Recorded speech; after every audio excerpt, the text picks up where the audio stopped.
Today we're going to be reading Wilfrid Gordon McDonald Partridge by Mem Fox and Julie Vivas. And don't forget, like, subscribe, hit the bell for when you get new stories, and also please send me in suggestions of stories you might like, or even send me stories that you've written. I'd love to read them out. Okay. There was once a small boy called Wilfrid Gordon McDonald Partridge, and what's more, he wasn't very old either. His house was next door to an old people's home, and he knew all the people who lived there. He liked Mrs. Jordan, who played the organ. He listened to Mr. Hosking, who told him scary stories. He played with Mr. Tippet, who was crazy about cricket. He ran errands for Miss Mitchell, who walked with a wooden stick. He admired Mr. Drysdale, who had a voice like a giant. But his favourite person of all was Miss Nancy Allison Delaporte Cooper, because she had 4 names, just as he did. He called her Miss Nancy and told her all his secrets.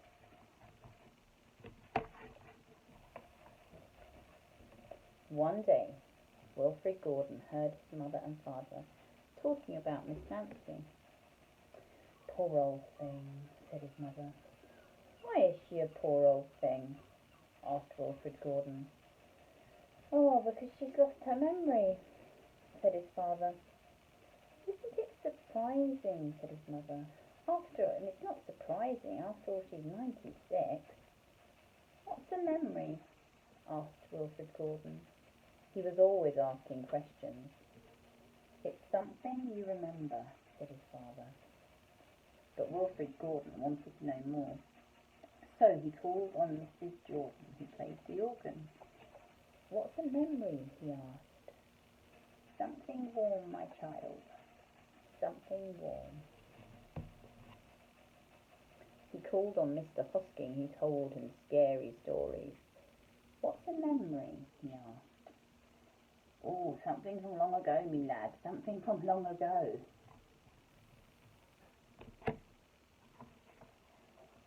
He called on Mr. Tippet, who was crazy about cricket. "What's a memory?" he asked. "Oh, something that makes you cry, my boy, something that makes you cry." He called on Miss Mitchell, who walked with a wooden stick. "What's a memory?" he asked. "Something that makes you laugh, my darling, something that makes you laugh."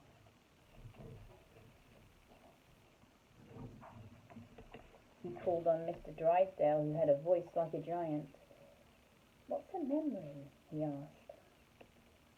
"Something as precious as gold, young man, something as precious as gold." So Wilfrid Gordon went home to look for memories for Miss Nancy, because she had lost her own. He looked for the shoebox of shells he had found long ago last summer, and put them gently in a basket. He found the puppet on strings, which made everyone laugh, and he placed that in the basket too. He remembered with sadness the medal his grandfather had given him, and he laid it carefully next to the shells. Then he found his football, which was as precious as gold, and last of all, on his way to Miss Nancy's, he went into the hen house and took a fresh, warm egg from under a hen.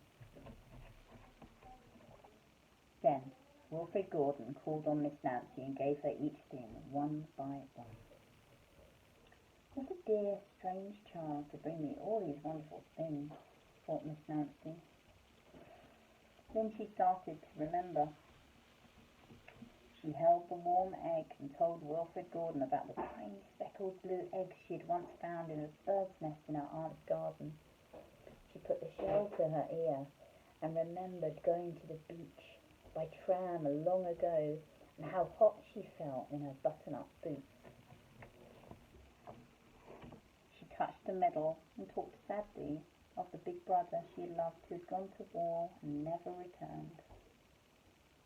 She smiled at the puppet on strings and remembered the one she had shown to her sister and how she had laughed with a mouthful of porridge. She bounced the football to Wilfrid Gordon and remembered the day she had met him and all the secrets they had told. And the two of them smiled and smiled because Miss Nancy's memory had been found again by a small boy who wasn't very old either.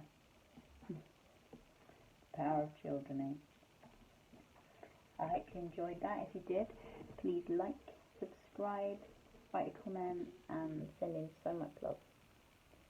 Have a lovely day, lovely evening. Sleep well if you're in bed.